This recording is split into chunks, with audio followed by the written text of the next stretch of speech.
গত পর্বে তোমরা দেখেছিলে আমরা কিভাবে একটি ভূতুরে স্টেশনে গিয়ে ভূতের কবলে পড়ি। তারপর পালা এখান থেকে পালা, আমাদের থাকা ঠিক হচ্ছে না, এখান থেকে পালা।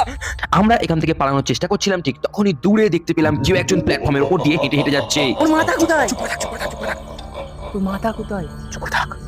কেউ একটা আসছে।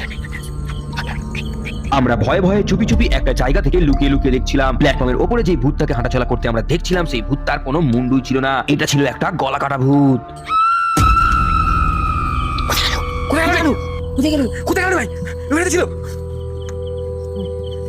এই, কোথাও নেই। আমাদের এখান থেকে পালাতে হবে, পালা পালা। আস্তে আস্তে আস্তে আস্তে।